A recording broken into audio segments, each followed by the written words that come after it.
I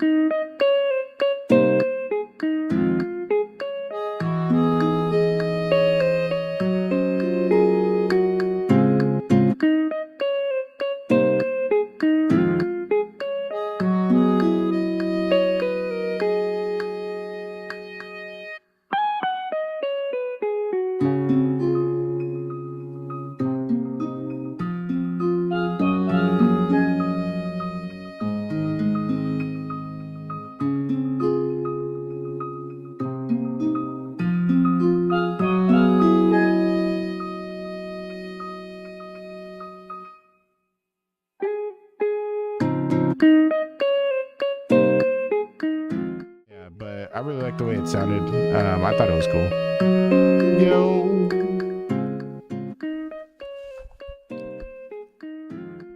Hello. What up? What up?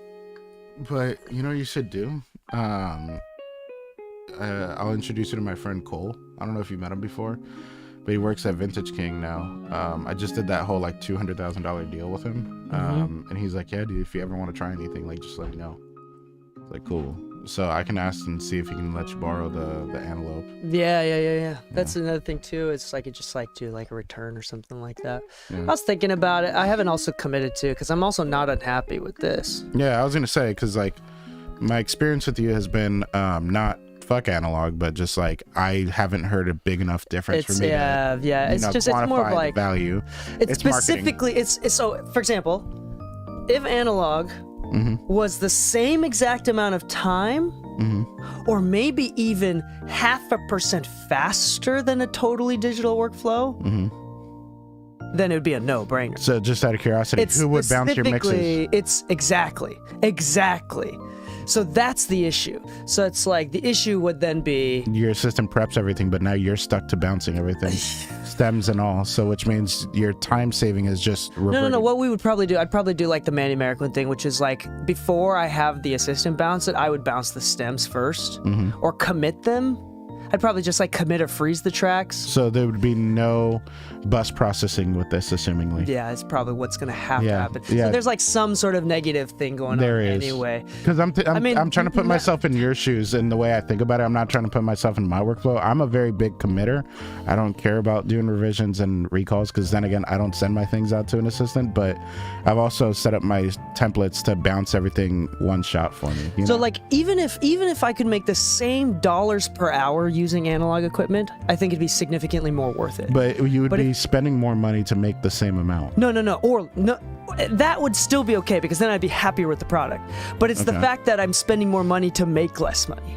Okay. Does that make sense? Yeah. Where I'm making less dollars per hour. That's the thing that like, that doesn't make sense. But if I was making the same amount of money, like if that dollars per hour didn't go down, then it'd be worth it, because now the quality what about in goes slow up. season?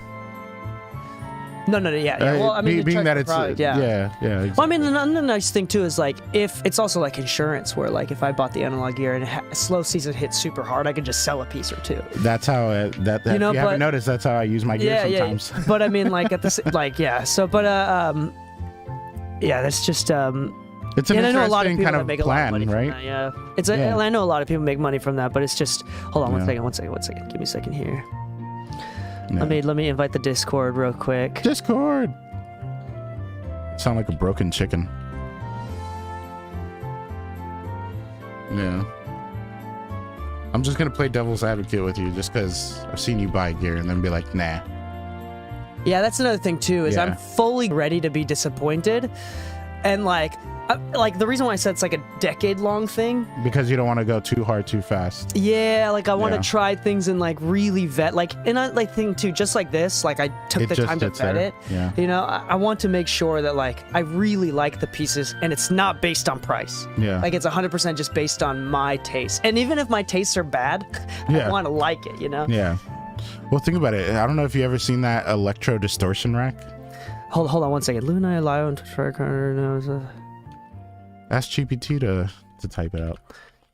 Yeah, right. Actually, you should actually copy and paste into ChatGPT and say rephrase this.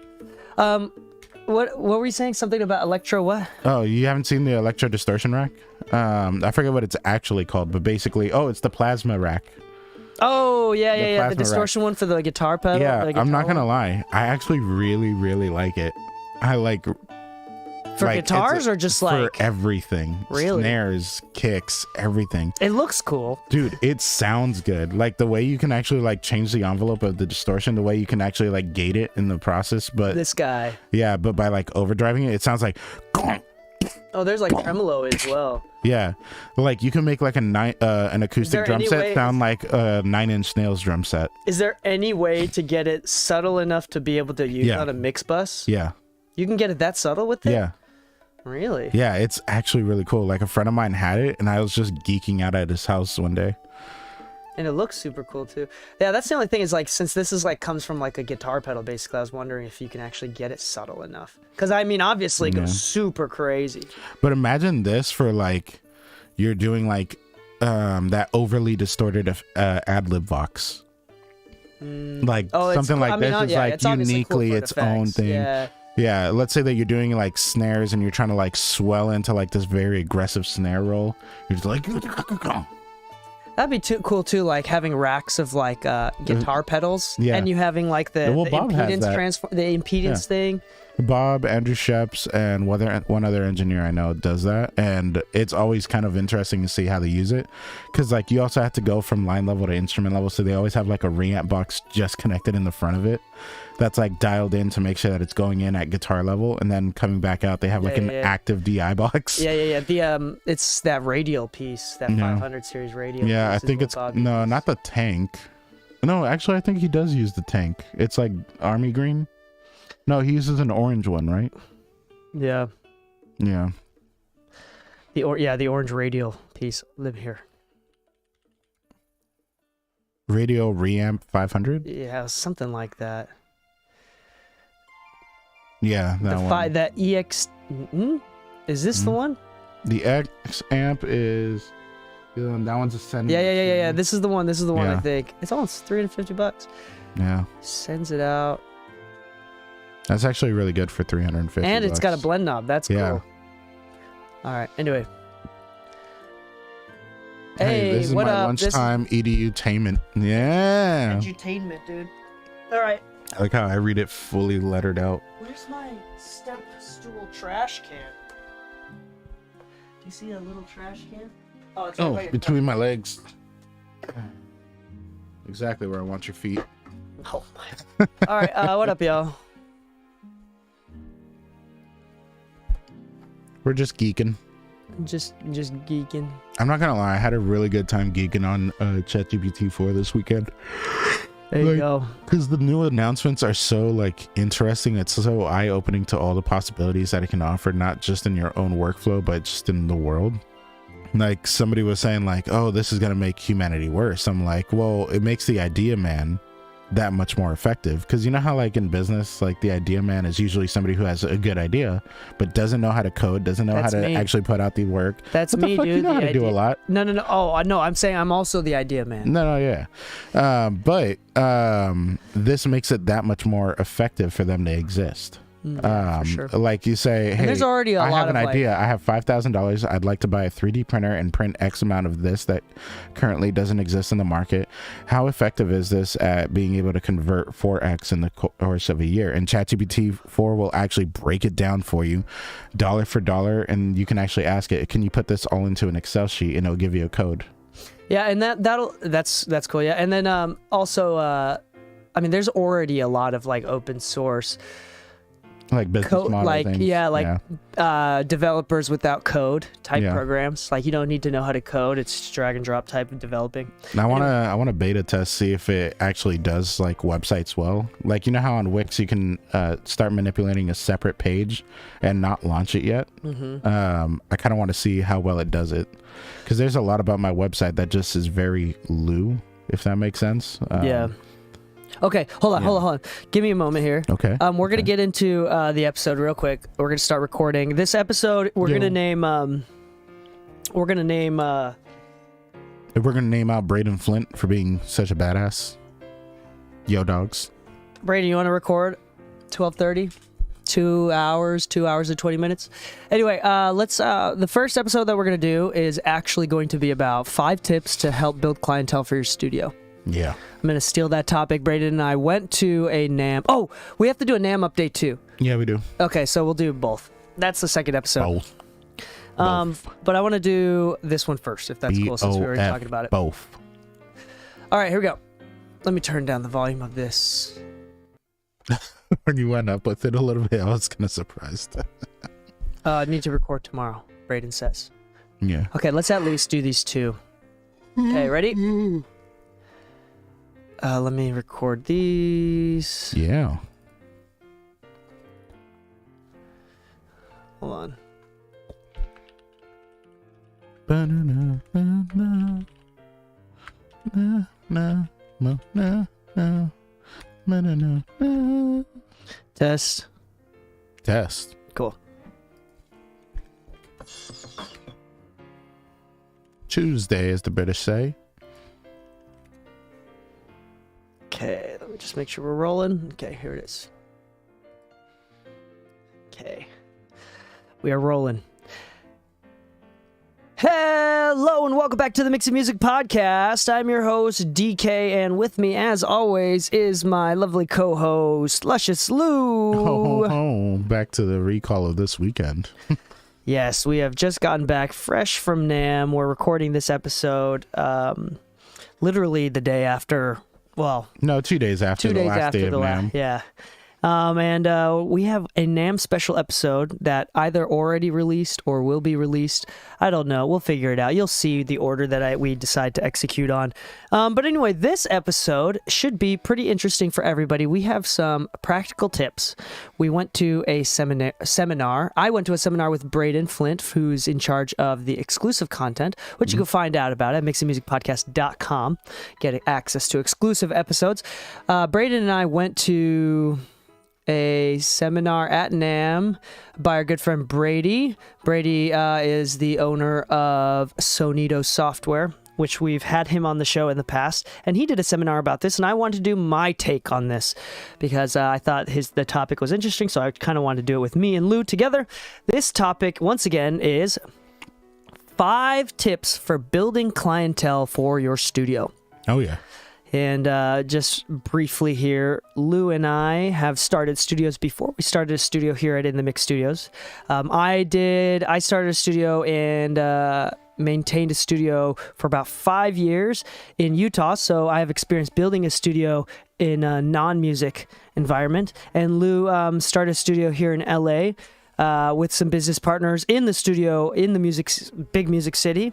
Mm-hmm. And we're going to talk a little bit about that. Lou has more experience working at other big studios. I just had my studio, so I kind of came at it from a more entrepreneurial perspective, and Lou came at it from like a kind of get the job done, make sure the studio's working kind of perspective, and a higher end gear kind of situation. Is that fair to say? Is that a good description? Yeah, I mean, I worked for myself before doing my own studio, and then even after that studio, I just worked for myself. So I'm saying that you had access to SSL stuff, for example, like for a console, long time, yeah, for like console stuff. Yeah. Where like for me, like access to that was not in the neighborhood. Yeah. For me, it was like zero education, just straight into just building a business, which is very interesting. Anyway, we're not going to talk about that. We're going to talk about 5 different ways that we can build clientele for your studio. So I think that between the two of us, we have really, really great knowledge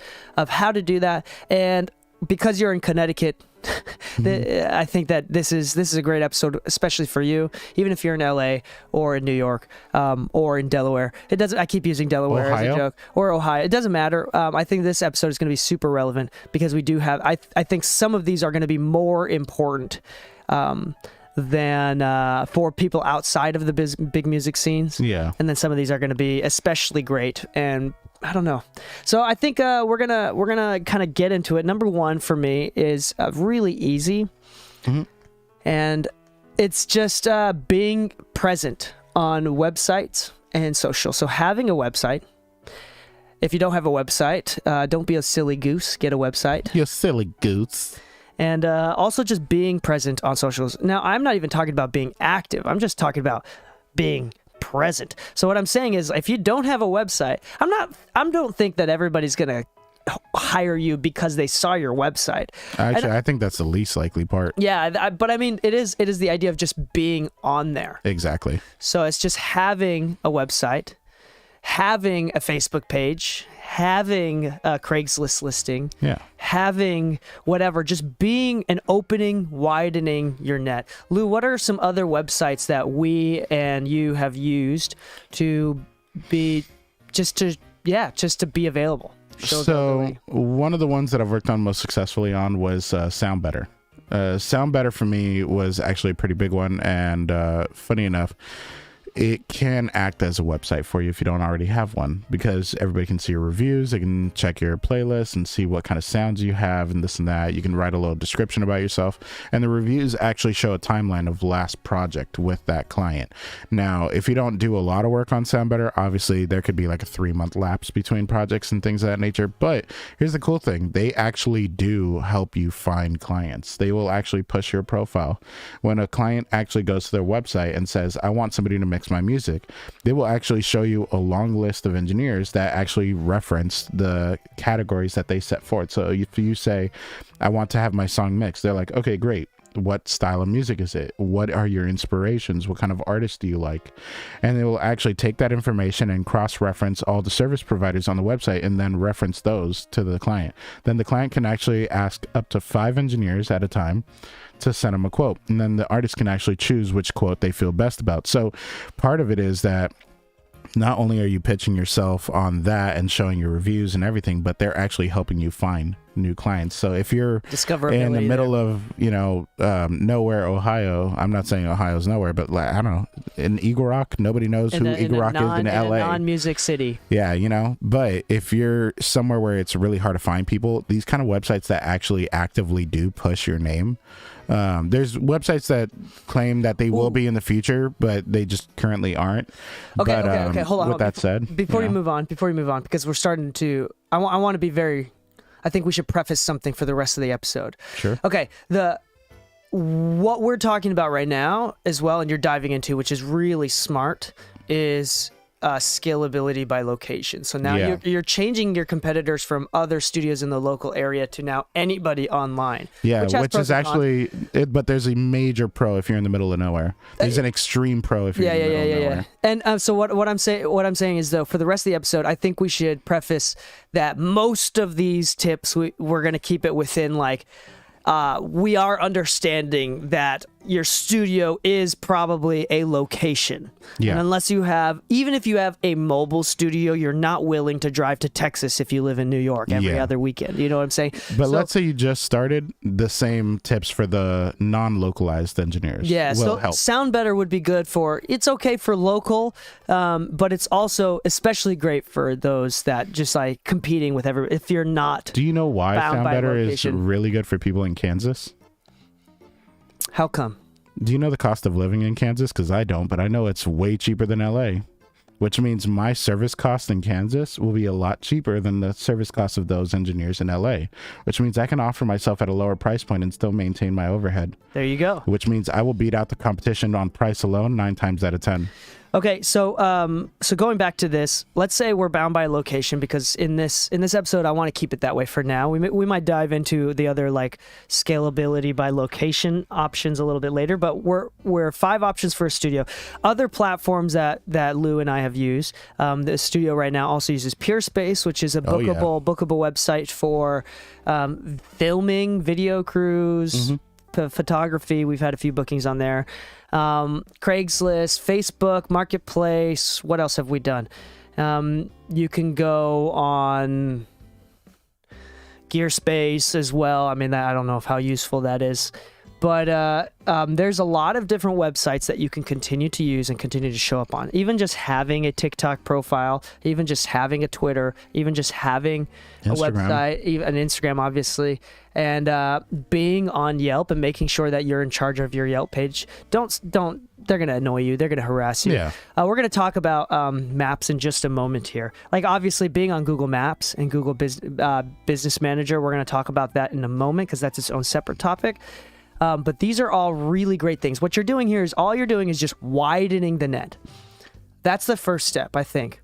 So that might also mean yeah, so that's just building presence and somehow finding ways that random people are going to find you. Oh yeah. So number 2, this is also really, really important. I wanted to add to that.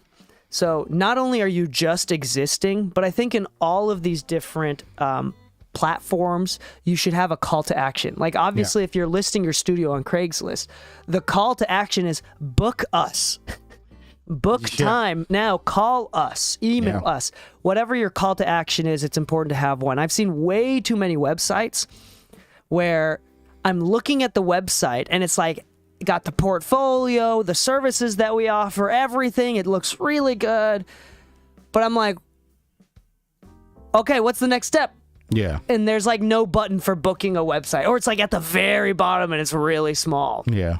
And people just kind of forget that. General rule of thumb for a website or just anything like this, any sort of social media, if I can take a step behind my computer, 10 feet away, click on your website, and from 10 feet away within 5 seconds, I can tell what you want me to do, then that's a good website.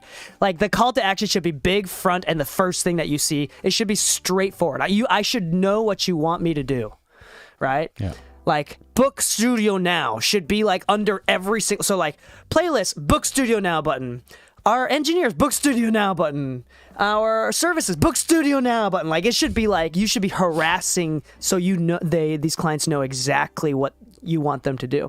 No, yeah. So now, you might want to make it tasteful, because then there's times where you see it on a website and you're just like, wow. Yeah, no. I actually see. Well, that's true. Yeah, you should make it tasteful. But I see 9 out of 10 times the problem is I have no idea what your call to action is. Yeah. And it's not obvious enough. Like it should be, if I'm stepped away 10 feet away from the computer and I can't tell within 5 seconds what you want me to do, you're doing it wrong. Like it needs to be super obvious. Like a caveman can do it. Yes, that was a degrading comment about cavemen. Fuck cavemen. No, I'm just kidding. That's that.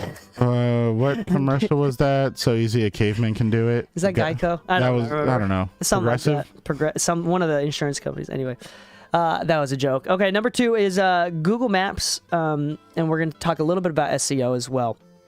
Now, this is a super, super basic one, and this is what we did with In the Mix. I don't know if did you do it with your previous one as much? I don't know if it was like as public or open. I did, your previous studio, was it a openly, publicly available booking studio? Not really. It was and it wasn't. It was more like it was publicly available for people who knew us. Yeah. Yeah, but it wasn't something that we were like, hey, Me Fly Studios is open and available, blah, blah, blah. Okay, we never so it was really did mostly anything for like the that. team. It was mostly for the team to make money. Yeah. Yeah. So this is perfect. If this is your situation, then this is less important. In fact, it might be extremely unnecessary. So, for example, if you are a label or you manage and you rent a studio for your artist to use, then obviously putting it on Google Maps is not a great idea. Yeah, sometimes. Publicly putting your location on Google Maps is not important. Now, there's a lot of studios where like a major artist will book there all the time, and if your logo is in the background and their photos and all that, maybe not having your location there is a great idea, because guess who's going to be looking for them? Their fans. Yeah, or just making sure that if the logos are there, just don't be an idiot and post while they're at the studio. Yeah. Anyway, but anyway, if most people listening right now, I'm assuming, are publicly open and available studio for booking whoever, even if it's Joe off the street. No. Hey, Joe. Anyway, so Google Maps is fantastic. Not only what was the statistic? Brady gave out a statistic that said like 48% of all Google search results are made from local businesses and services. It's like, so 48% of search results, so it's like what favorite Chinese food or something like that. 48% of all results are local businesses and services. So it's really, really important. And if you've seen the carousel, like on Google, if you type in recording studio near me, before there's the websites, there's going to be on the right-hand side, the first, okay, whatever, I'm making up a studio, Platinum Recording Studios, and whoever's the highest ranked is going to have its own front page, and you can't pay for that placement there. Like, that is just because they're ranked number 1. You can't do stuff like that if you don't have a Google Maps. Now, here's some secrets to Google Maps as well.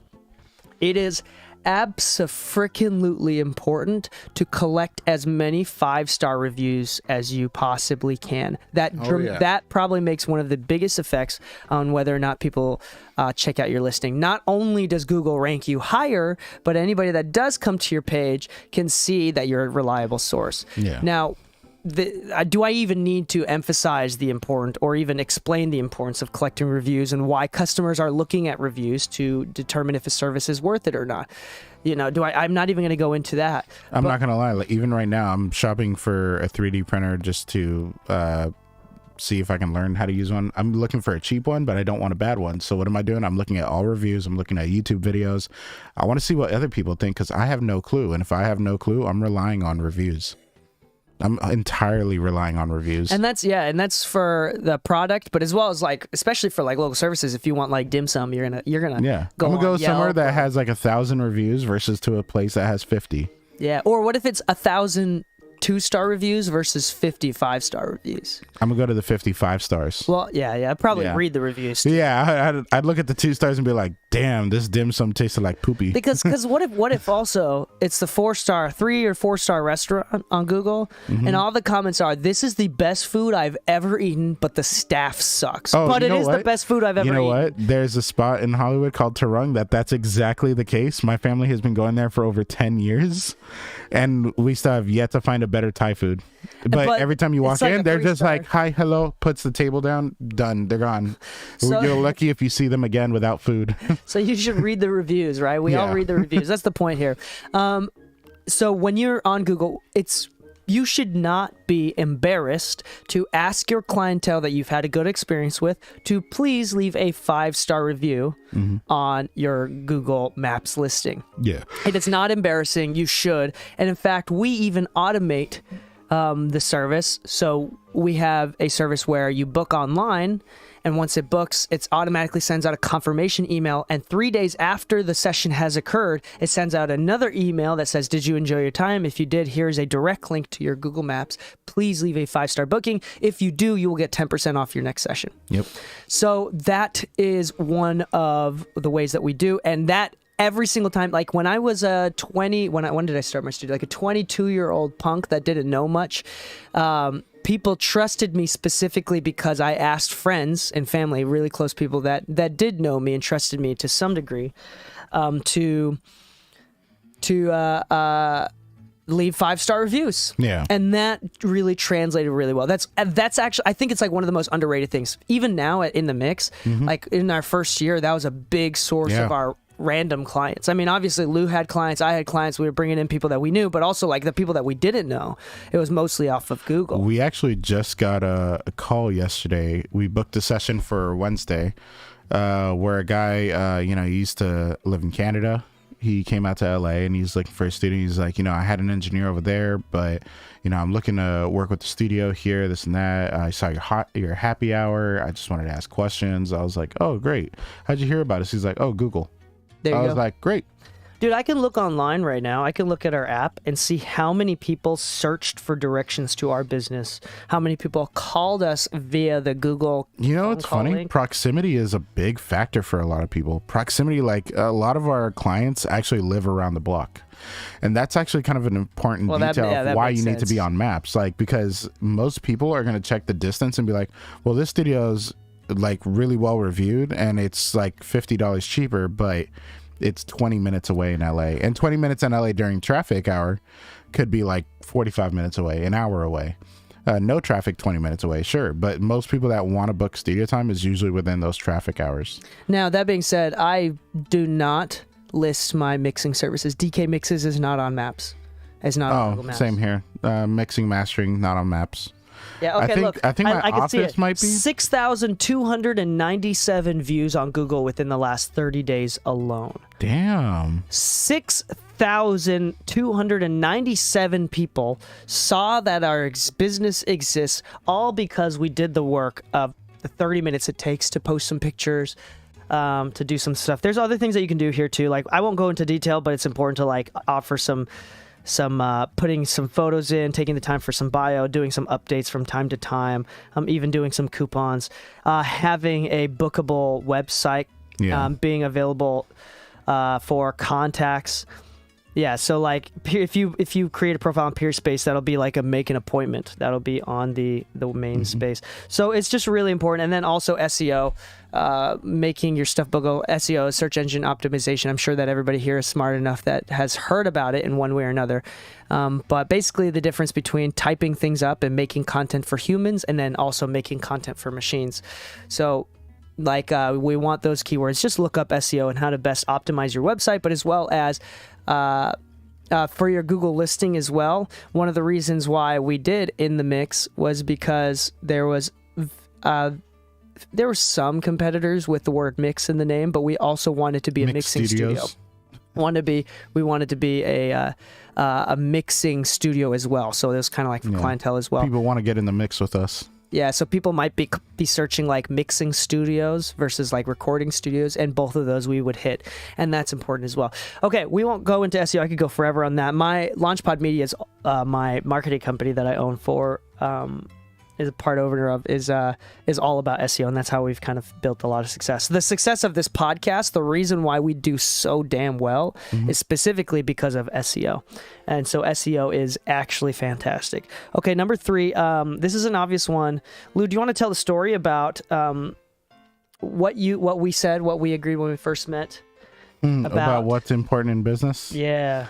Yeah. So essentially, me and DK, we didn't really know each other very well. In fact, every time we go to NAMM, it's like our anniversary. It's kind of a cute little thing. We met at NAMM, and it was just, us talking to each other and just kind of being simple people, right? We then later on met up and talked about getting studios in LA. DK was planning on moving to LA. The pandemic had just hit, and I just wanted to get back into working in a studio because I just didn't like the ethic of working from home.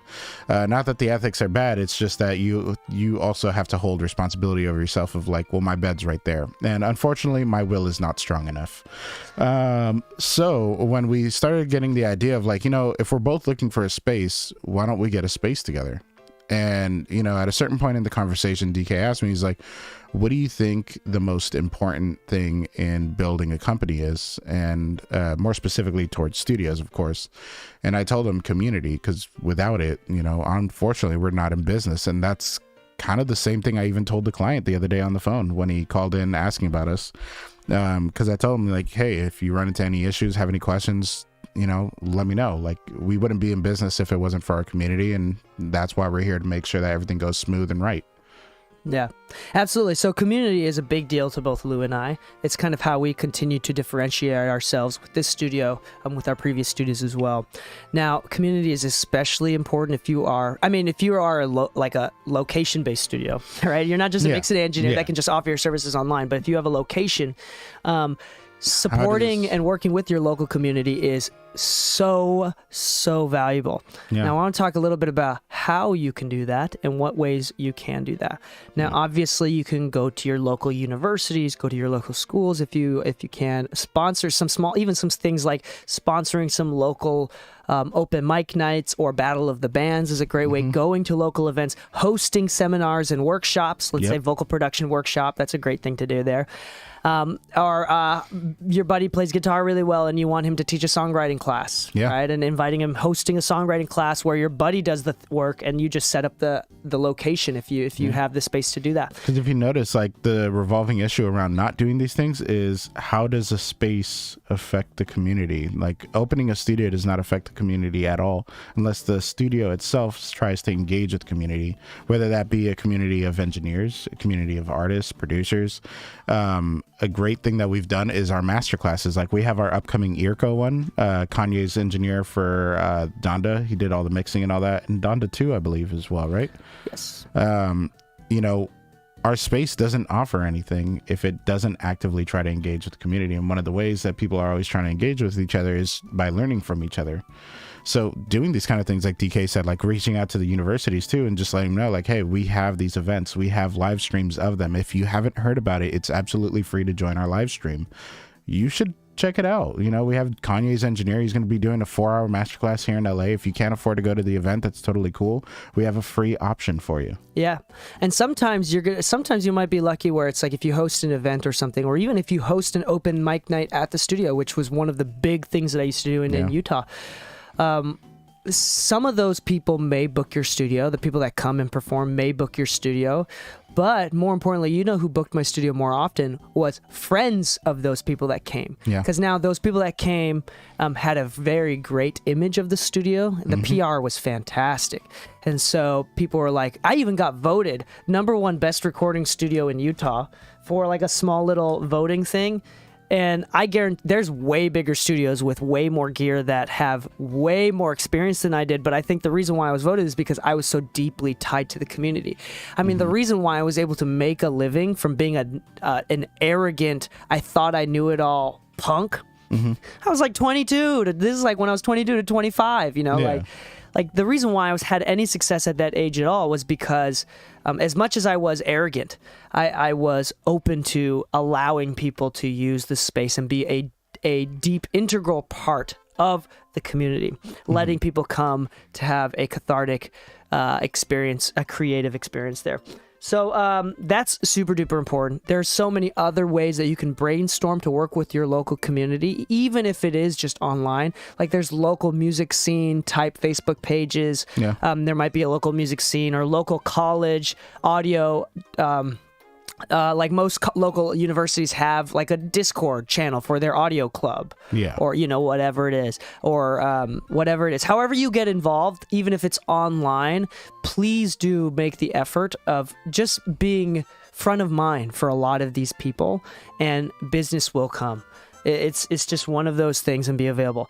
Now, number 4, sorry. So #1 has been website and socials just being available and having a call to action. #2 is Google Maps and the importance of that. #3, it's local community. #4 ties all those first 4 things together.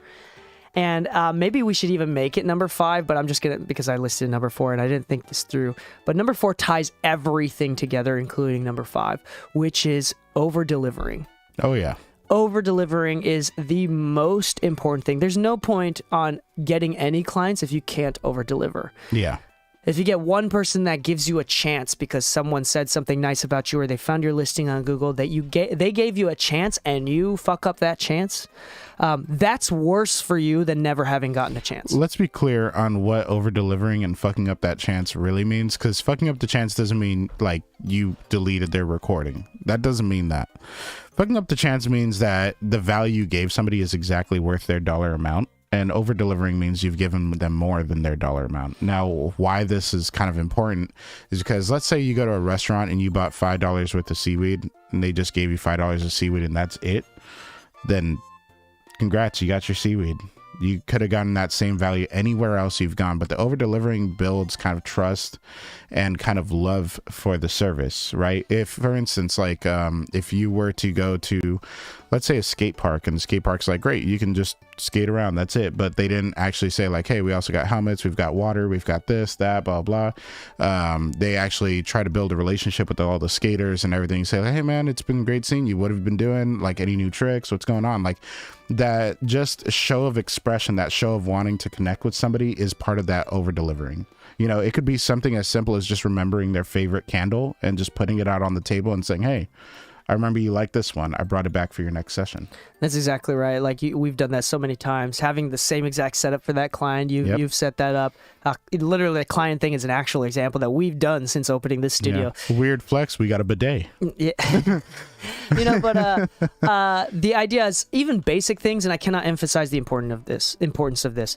You know, Lou and I, we were laughing and we talked about how we've won over clients, because oftentimes we win over clients because most of our clients are not new to the game. Yeah. So they've likely had experience with other people. Yeah. How do you win over people that have worked with other people? Like they're probably like loyal to, just like their people are loyal to their barber, they're loyal to their engineer. How do we win over someone that's already has loyalty to someone else or has a history of being loyal to someone else? It's because by over delivering. Yeah. And Go ahead. So I was going to say, there is also the concept of comfortability. Some people get comfortable with the idea that they have business, so they relax on some of this over delivering and they deliver exact value. Because of this, I did actually recently went over a client that told me, you know, I usually go to so-and-so for mixing, but like, it seems like I just send him a mix, he sends it back, and that's the end of our communication. Like, I really like that you're excited about this. I like that you're sending me notes and like what you think could have been better. I just really appreciate that. Like, that's something I had in the past, but it seems like they just don't offer that anymore. Yeah. So even small basic things like communicating with the artist every day. So for example, if you're if it's mixing, this is more important, especially if it's online. Yeah. But if you're local and you owe someone files, like being sure, like, hey, I'm going to have your files bounced by Tuesday. Yeah. And I'm planning to do it this day, being really open and honest with it. Thank you for coming in. Even just checking in with artists, like communication is a big deal. Mm-hmm. Being excited about their projects and not being tired. Even if you are, like, just being excited about the projects when you're there, offering small amenities because you're a local thing. Now, there's other ways that you can over deliver over the digital space, but like, for example, like communication that we were talking about and timelines, deadlines. Yeah. But if you're in the local setting, it's just being very kind, being smiley, being very excited to be there, even if it is a total shit client or a total shit. Well, you shouldn't. Maybe, I don't know. Maybe you don't want to re-invite. Shit client. Don't, maybe not re-invite shit clients, you know. But unless it's slow season. You know. No, but like also it kind of goes back to the whole idea, like depending on the clientele that you have and the way they treat your space and talk to the people around you. Let's say that you have more than one room and they notice that you have a bad client who just seems to trash the place all the time. That's also the expectation you're setting for other people that come visit the space during those sessions. Yeah. Let's say that you're doing walkthroughs and you have a client that just always has the speakers blaring at full blast. That may not be what the next person is looking for, you know. So you also have to like look at the spaces like, okay, I would like more isolation between rooms. I would like this and that, because you're trying to build the client experience, because the better their experience when they're there, even if it's for a small visit, just makes it that much better. For instance, we have 2 coffee machines, drip coffee and espresso. We also have a water kettle that is automated, or not automated, electric, so you can make some tea if you'd like to. We have a microwave, we have forks, spoons, knives, plates, cups. We have a sink, we have a shower, we have a bidet. We try to make sure that all the amenities are there. We have Hulu, Netflix, and Amazon signed in on the lobby TV. The lobby TV is nice in HD, 4K, whatever. We have a nice comfy couch. We have all of our cable accessories and things that we need right there in the lobby, so we don't have to walk into the next room and interrupt anybody's session when anybody needs anything. We have our mic locker outside of the studio so that if Studio B needs something, I don't have to walk in Studio A for it. These are all small things. They're all tiny things. We have decoration in the hallway, posters that make it look like aesthetically we have skateboards pleasing. in the lobby. Dude, that's another thing too. Like, this is where we talk about like going to the IKEA. Lighting. Going to IKEA will make you more money than buying more gear. So the point is here, another thing here is we don't want people to misinterpret what we're saying by saying more over delivering means having more gear. For example, we haven't spoke about gear at all. Yeah, not at all. It's more about over delivering 90% of it. No, let's bring it down to like 70-80% of it, and maybe even more, is just personally like who you are as a person. If you're a liar, if you're a fake, if you're dirty, rotten, if you don't shower, if you don't shower every day, like that's going to affect your clientele. I had a client that I never invited back. Imagine because not of brushing your teeth. Even as a service provider, that's still effective. If you're an artist, take a shower before you go to the studio, please. Like, or not before you go to the studio. Like, just in general, just have hygiene. I'm just saying, if you're not going to shower outside of the studio, I mean, at least shower before the studio. At least once a day. Anyway, so the point is, these are all things that make an impact on. You want to have a good impression. That's all it is, and you want to make sure that the artist is comfortable and wants to come back. That's what it comes down to, because a lot of times, like, I think in the last 2.5 years, actually, I think it's officially been 2.5. No, because. No, it's been over 2.5 years since we opened In the Mix specifically. And in that timeline, I've maybe had less than 10 people ever say that I booked the studio because you guys have really nice gear. You know, there is a lot of people who would mention, oh, I love the Tube Tech. Oh, I really like this. I really like that. Okay, great. They like the gear, but that wasn't the deciding factor. They're like, we recently booked a big artist, and the management's like, oh, yeah, I want the room with the gear. Okay, cool. But that's management. They don't know anything about it. They are not engineers. They're not artists. They're just like, look, the one that has all the stuff they could possibly need. Yeah, and very few management companies exist outside of the Music City, so that's usually not an issue. So that's the thing. Number 4, over deliver, super duper important. This is where people lose clients, and it's the hidden killer, because if people have a bad experience with you, or not even a bad experience, they're just not as satisfying as or like a relatively like you said, comparatively lesser experience than the studio. You had good experience in your studio, but there's a slightly better experience in another studio. You know what they're never going to tell you is that fired. They're not coming to your studio. Yeah, you're fired. Like, they're never going to tell you, hey, I'm not going to come to you over again because you just didn't have water bottles put out. You know how many times I had to fire somebody because the artist didn't want them around anymore? And it's a very awkward situation, but it's true. It's usually not the artist that will tell you. Like, if I go you to ever get told, it's not the artist telling you. And it's probably not even something of a big deal, too. Like, if I go to a new barber, it might just be because that one time I was coming home from a different store and this other barber was closer, and they just happened to be the same price, and I liked him better, and I start going to them from now on. Like, it might not even be on purpose, but the point is, it's the silent killer, because nobody ever tells you that you're underperforming. You know, it's funny that you use the barber example, because like we have friends that will get their haircut with my mom, and they're like, she went on vacation, and they're like, dude, when is she back? I need a haircut. To the point where one of them got a haircut with somebody else. I'm like, ooh, that's the barber equivalent of an engineer finding out their artist went to another engineer. It's a little heartbreaking, because when my mom found out, she's like, I bet they fucked it up. More importantly, if you offer such a mediocre experience, well, I'm not saying that your mother's experience was mediocre here. What I am saying is I'm trying to use an example of this. If you're a studio that gives good service but not great, then what happens is, if you're only good and you do leave for vacation, then you may lose a few clients. If I pay exactly and get my dollar value exactly as it, then it's an adequate experience. It's good. But and if you feel like you got more than what you paid for, I'm coming back. Yeah, and that might also be the reason why you're unable to charge more as well. So that's a separate conversation. Yeah. But yeah, if you aren't providing a service that's so good that people will not leave, like, you have the leverage. If you go on vacation, you still have leverage, and you know that they'll be there when you come back.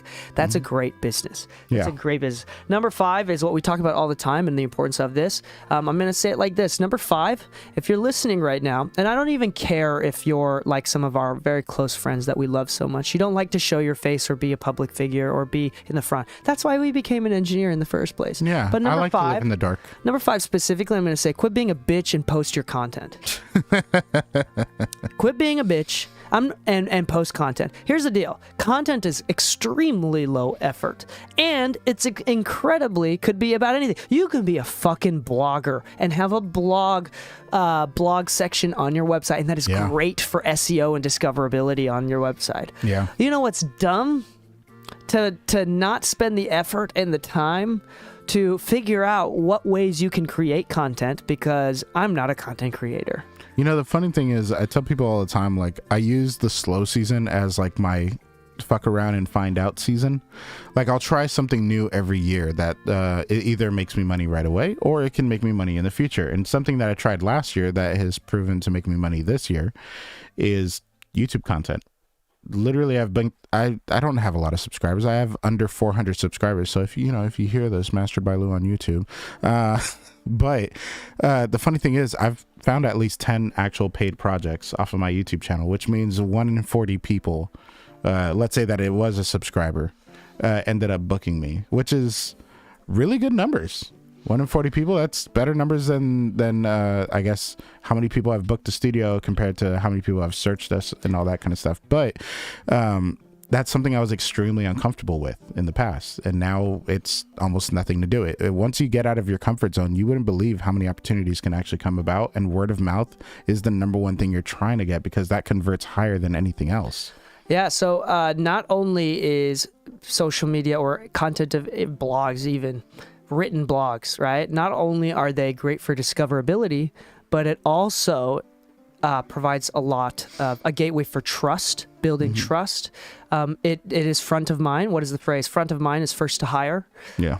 It keeps people, like, even if you're only doing a YouTube channel for 400 people, like Lou still makes money from that because one of those 400 people they're probably local and they're probably your friends. Even if your friends that don't come to you all the time, they see that you post and it's like, oh yeah, I forgot that Lou exists. Oh, that's right, Lou does a great job. Oh, I'm actually in the middle of a project anyway, so it's like the perfect timing for that person to remember who Lou is and be like, oh, I'm just gonna hire Lou. I love that guy. And on top of that, if you have content that's educational and you provide value, then a lot of times people feel like they owe you a favor back, and so they want to pay for your services just because you've provided so much value and they feel like they owe you, which is actually a very interesting psychological aspect to it, but we won't get into that. Content creation, the reason why I say don't be a bitch specifically is because anybody is able to do it. Everybody here is interesting and smart enough to do it. It's all just a matter of effort. And here's the thing, it's not even that much effort. So quit being a bitch and do it, or else your business is going to die. And there's going to be businesses with people that are much younger than you, that are much more hungry than you, that are much less educated and much less experienced than you are, that are going to beat you out specifically. They're going to beat you specifically because they're posting content. And they have the arrogance to pretend like they know what to do. And guess what? They actually might know what they're doing. Yep. And this is how part of the reason why I've made a decent amount of living as well. I always share this example. Even if the numbers are small, I went live on Instagram once for I think like 15 minutes. I think 6 people showed up and were listening, maybe 1 or 2 at a time, engaged in a conversation with a friend that I haven't talked to in a while. Because I chose to go on Instagram live for 15 minutes and talk to 6 people. One of those people, I made $1,200 in the next 60 days after that from that one client, specifically because he remembered me. Nice. From that. And that was a couple years ago. Yeah. So, I mean, that was for nobody. And it was a very small thing. It was very low effort. But just becoming front of mind helped me make money. Make money in the short term. So make content. It doesn't matter. It's not about the followers. It's not about the subscribers. It's about being front of mind for people. And if you don't know what to make, to be honest, just make things that you believe. Like the video I made the other day was 5 things you can do to better network at NAMM, because we were all going to NAMM. That's stuff that I thought would be useful. And one of the things I put in that was dress properly, which is, I'm not your mother, but you know how many people I see go in high heels that take them out? They go in their Doc Marten shoes that have like the hard sole, not the extra new cushion soles that they're starting to make now. And they like take off the Doc Martens. You're like, why did you even wear them if you knew you were going to be on your feet for 8 hours walking constantly? Why did you come with the world's heaviest backpack? Wearing my Hokas was the best choice for me. I almost went on Saturday with sandals. Oh, for real? There you go. Hokas versus sandals. Anyway, that's super important. And again, I don't give a shit if you're offended by it. Quit being a bitch. Yeah. Because you are probably. If you aren't posting content, you are being one. And don't worry about the quality of the content.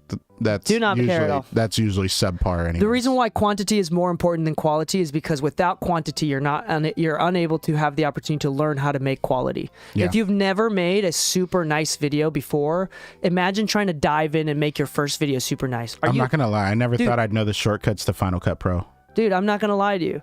Like the shortcuts to Final Cut Pro. Dude, I'm getting fast at it. Yeah, there you go. I'm serious. The reason why quantity, I'm going to say it again, the reason why quantity is more important than quality is because most of the time, quality doesn't come without previous history of quantity.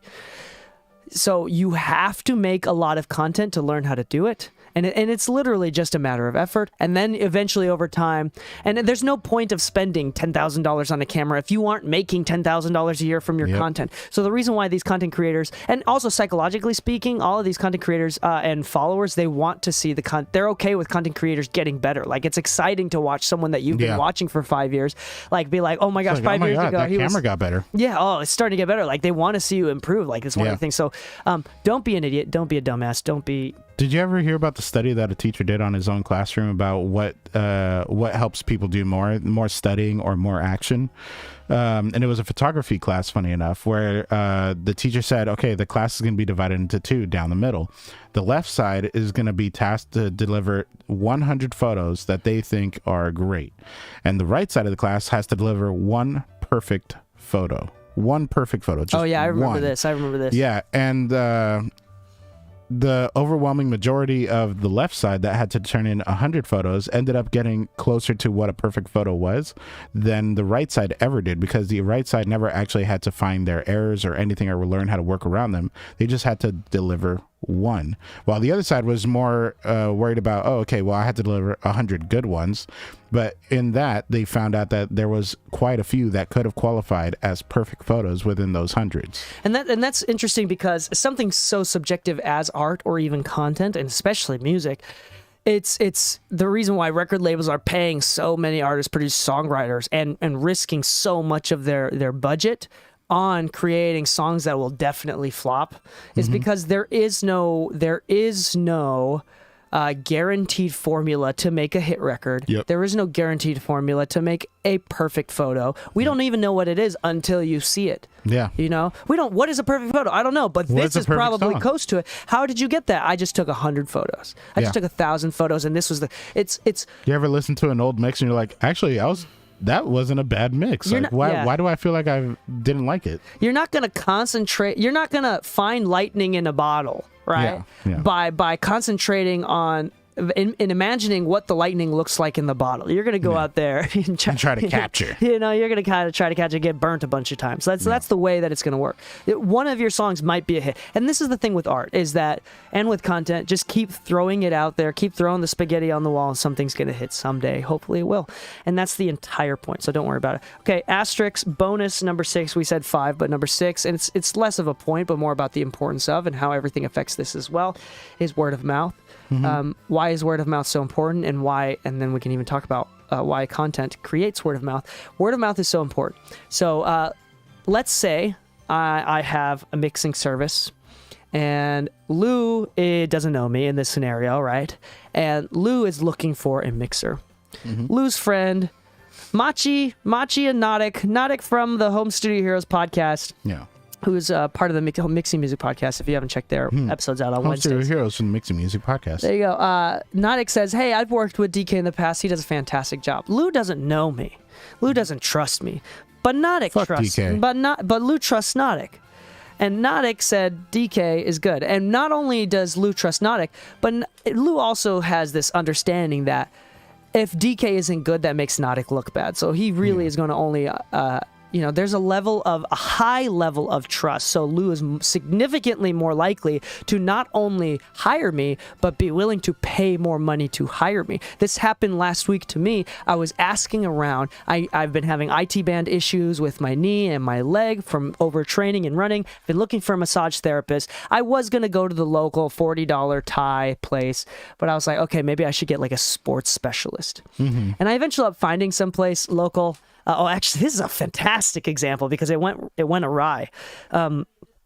So I was asking my friends who run marathons and ultra marathons. I was like, do you have IT band issues? The ones that said yes, I asked, what do you recommend?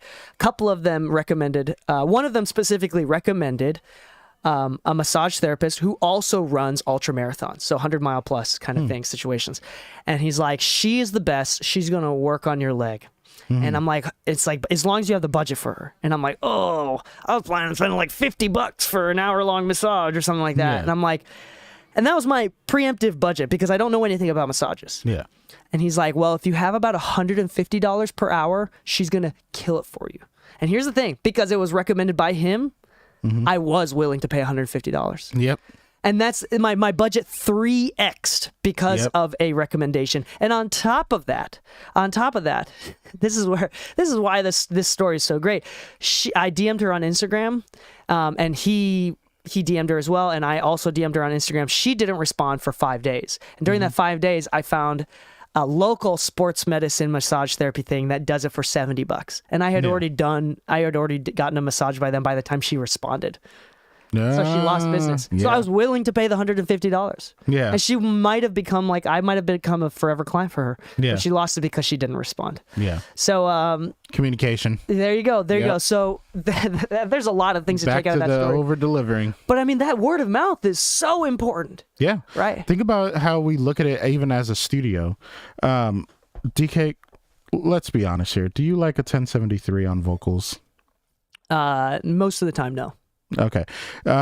Why do you think the wide majority of the music industry is interested in a 1073 and calling it the Holy Grail? Because everybody else has it and uses it. Exactly. Do you know the history of the U87 and why it's so popular? Oh yeah, it was the affordable mic. It was the poor man's 67. It was basically the solid state version of a tube microphone. And the funny thing is, it was so cheap, studios didn't care if people destroyed them or not. So when it got on a bunch of records and everybody's like, that's the mic I used, what do you think happened with word of mouth and the value of that microphone? How much has it? No, It's almost tripled in price. Tripled in price. That's crazy. Yeah, it's almost tripled in price since its release. Yeah, and remember when It's during getting the pandemic, it's getting close to quadrupling. you remember during the pandemic when the Sony C800G was selling for like $5,000 used. or Before before, yeah, and now Yeah. it was like during the pandemic it went up to like almost $30,000. It did. I like checking eBay sold listings whenever I'm looking at something. And yeah, eBay sold listing, the most expensive one sold for $32,000 That's insane. for a used one. That's insane. Oh, because it's broken in. Oh, I'm teasing. But the point is, word of mouth It's important. is incredibly powerful. Why do you think, let's say that you didn't know about Manny Marroquin's history and all that, right? Why do you think he was able to find so much work before? He was probably somebody else's assistant, probably coming up as an engineer, and the word of mouth that he got him these bigger opportunities. Now that he has all these major credits, his word of mouth is his history, right? His consistency. And anytime somebody is looking up the people that I work with, let's say Christina Aguilera, they might see Manny Marroquin's name and they're like, well, fuck, man, if she works with him, I've got to work with him. Yeah. That word of mouth isn't always directly communicated. Sometimes it's by association. That's right. Yeah. So literally trying to do as much work as you can sometimes is also that word of mouth that you're looking for, because you don't know what the next local group will do numbers wise. Yeah, that's exactly right. And now I want to talk about ways that you can accelerate this. And this is actually probably going to be the most valuable and one of the most practical things that I want you to think about. But before we get into the practical thing, I want to talk about our sponsors, the exclusive episodes of the Mixing Music Podcast. Mm-hmm. Now, the podcast comes out every Tuesday, and me and Braden together, we do exclusive content. And what we do is we take audio clips from other Grammy-winning professionals or influencers, and we take audio clips from their interviews, and then we break down what it means to turn it into practical tips for you to take home. We've talked about dithering, we've talked about the different types of compression and what they're typically used for. We talked about soft clipping versus hard clipping. We've talked about how to get punchiness, things of these natures, and we usually give like an assignment for you to try. Exclusive content is always super technical. They're always short and succinct to the point, and they come out every Wednesday and Thursday. Mm-hmm. Now, if you want access to those exclusive episodes, all you have to do is go to mixingmusicpodcast.com/exclusive. And that will give you a special RSS feed to get access to those exclusive episodes. Now, the cost for that is $4 a month or $40 a year. For less than a cup of coffee once a month, you can get access to genuinely. I think these content that I do with Braden is so great. It's fantastic, and I do think that everyone has been listening, we don't lose exclusive subscribers because it's just so valuable. It's so fantastic. So one more time, that's $4 a month or $40 a year. Go to exclusive. Get those exclusive episodes at mixingmusicpodcast.com/exclusive. Now, the last thing I want to talk about, Lou, getting back into it, is this is what I do when I was doing like business coaching with students a little bit. Mm-hmm. This is what I would do. So I actually did this specifically with a few people, and I want to do it specifically with you, the listener, if you're doing this right now. Now, in the beginning stages, if you can make the same amount of money working with 100 people for $50 mm-hmm. or 50 people for $100, that's the same amount of money. Mm-hmm. In the beginning stages, me and Lou will always recommend working with 100 people for $50 instead of 50 people for $100 in the beginning stages. The reason why we say that is because now you have twice the opportunity to win people over, and you have twice the amount of missionaries in the field preaching your gospel. I'm talking about twice the amount of people that have had a good experience. Now, it's really dumb to offer that if you aren't also motivated and committed to over-delivering and giving them that $100 service for $50. Yeah. If you can't offer a $100 service for $50, stick with your 50 clients. Stick with your 50 clients because it's just going to may help you lose clients. But if you want, especially in the beginning phases, when you have less boundaries, you're hungry, and you don't have a lot of people spreading your word of mouth, do the $100 or $50 for 100 clients over for the beginning stages. Now, as well as this, free work is super duper important, as well as to get into the door, but there's no point of doing super low cost or free work if you aren't going to fucking blow their minds.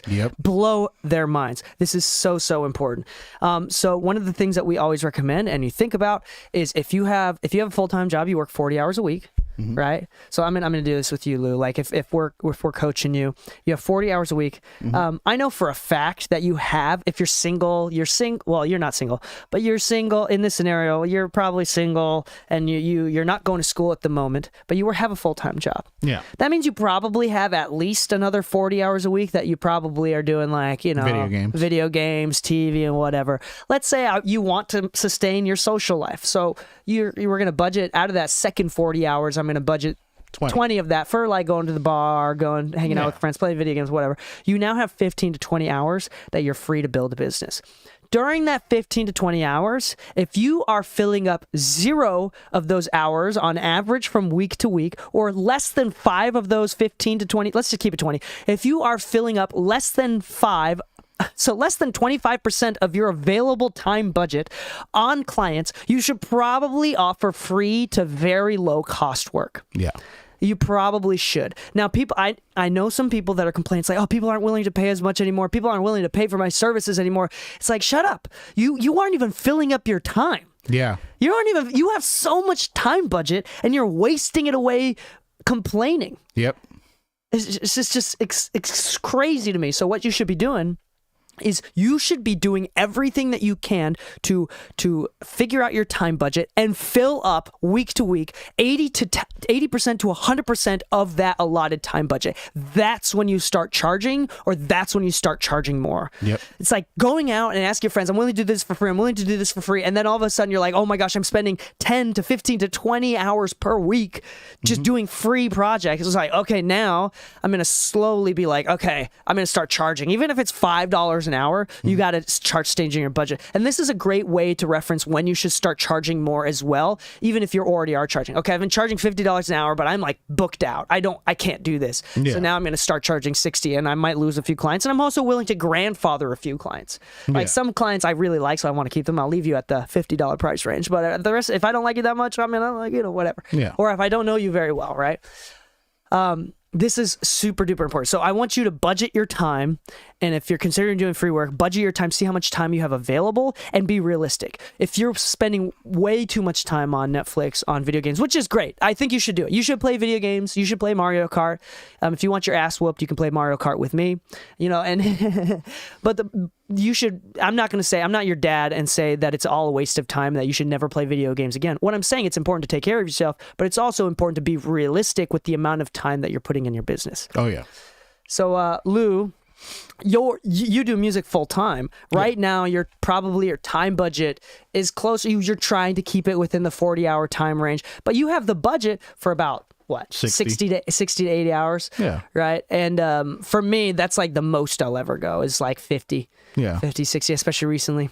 So anyway, that's something to think about. And if you aren't doing anything else, if you're living rent free at home, why aren't you doing it? You got free? 60 hours. 60 hours. And if I hear anybody with 60 hours of budgeted time available and they're complaining about doing free work, I'm sorry, I can't approve that. Know that DK is judging you harshly.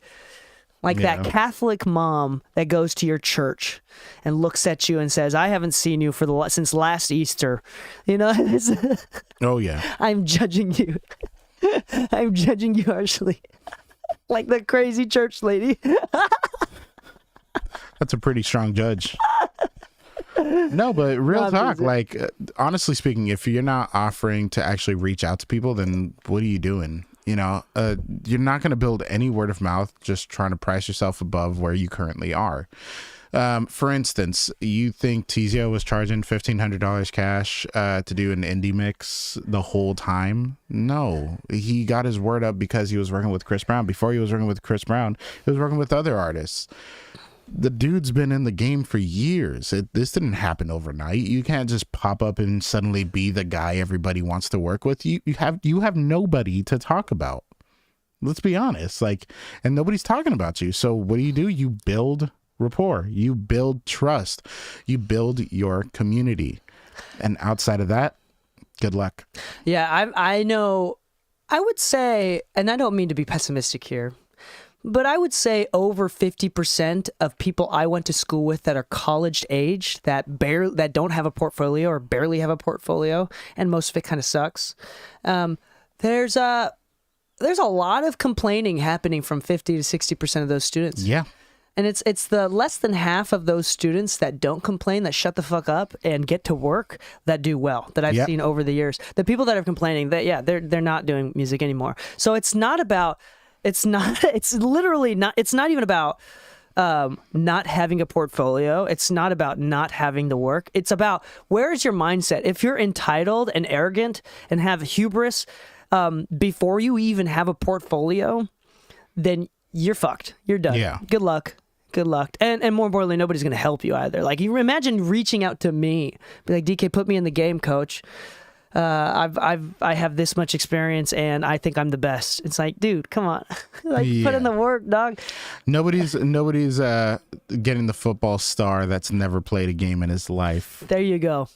So be realistic. Don't A douche. Don't let your cognitive bias stop you from doing what you deserve, which oftentimes starts with free work. Letting people give you a chance.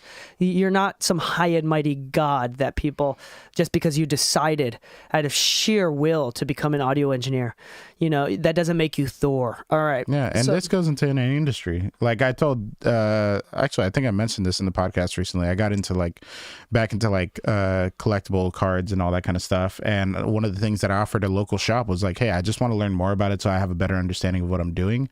If you guys ever need help, I'm happy to just work like an intern. You don't have to pay me. I just want, as long as you guys are willing to show me how it works and everything, then I'm willing to work. And 2 shops actually took me up on that offer. I went in for a few hours a couple different times. The owners were super cool. Yeah. And they just really showed me this is how we honestly make our money. And there's not a lot of profit margin in shops, but there is profit margin long haul. But I wouldn't understand that until the long haul eventually happened in my timeline. Once again, if you want to build faster, another way of building word of mouth is an internship.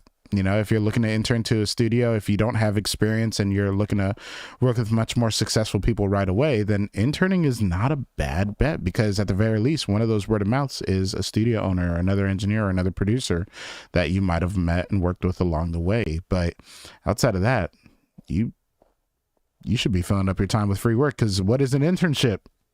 It's free work. Except you've gained accessibility. There's a trade. Yeah. And sometimes your work will turn into trust. Work can convert into trust. Yeah. Some other things that we won't even get into this episode, but there's a lot of other things like offering deals and discounts and packages. Offering packages is actually better than providing deals. I don't like providing discounts. I think that's silly. It doesn't work very well. But if you should experiment, don't not do something because I said it didn't work for me. You should figure out if it works for you. Burn your hand on the stove, or actually get it to work. Focus on specialization is really important as well. So if you're tracking and mixing, and you want to move to mixing, you should stop offering tracking. That we've done a couple episodes about that. You shouldn't even offer it. And that's another thing as well. So, doing referral incentives, like giving people some cash for referring you. That also is very minimal. It doesn't work that great depending on for a local studio, but these are all ideas. Just ask ChatGPT, what are some ideas to get the word out there for my studio? And I'm sure ChatGPT will give you some basic advice for you that works well. Oh yeah. So that's another thing. So on that note, I think this is a great place to end. We really, really hope, we wish you the best success in your business. We want you to succeed. We want to see you grow. We hope that our mistakes will prevent you from making mistakes. And we hope that our experiences will help make you money, help you go full-time in the music industry if that's what you desire, or be able to sustain a hobby that's pretty freaking cool. Because in the music industry, if we don't have monopoly on cool, what do we have? What do we have? Potatoes. Yeah, what we have is less money than the movie industry. All right. So on that note, happy mixing, my friends, and stay saucy. Potatoes. Potatoes. We ain't got the meats. What up, Farzan? Yeah, what That's up, what up? Arby's. We have the meats. meats. Okay, now we're gonna do another episode about Nam. Farzam and Danny Taylor and Braden Flint. There's a few An other people. 808 There's a lot of people on distraction. YouTube. Everybody say hi. What up, Farzan. Crossbone T? What up? If you're on YouTube, say hi. How was Nam? Nam was fantastic. Nam You was should cool. go. Farzam, you should go. It's always a good time. That's how Lou and I met. This year was actually very interesting. I purposely just wanted to be weird for once. I didn't want to be professional at NAMM.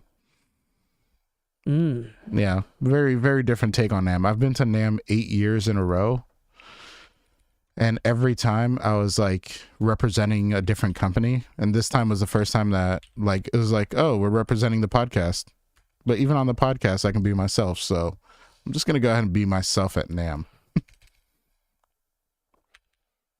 So Nam recap some favorite stuff as well as why Nam is some things like Nam are important. I think is kind of the idea. You want to do that? Oh yeah. Before we get into start recording this next episode, we have a hard time responding to chat while we're recording an episode. So if you want to say hi and ask us questions before we start recording, we're going to do like a 2 to 5 minute break, just Q&A, whatever you want to do, just to acknowledge that you're here. Because once we start recording, then it'll be very difficult to acknowledge that you are typing, even though we see it.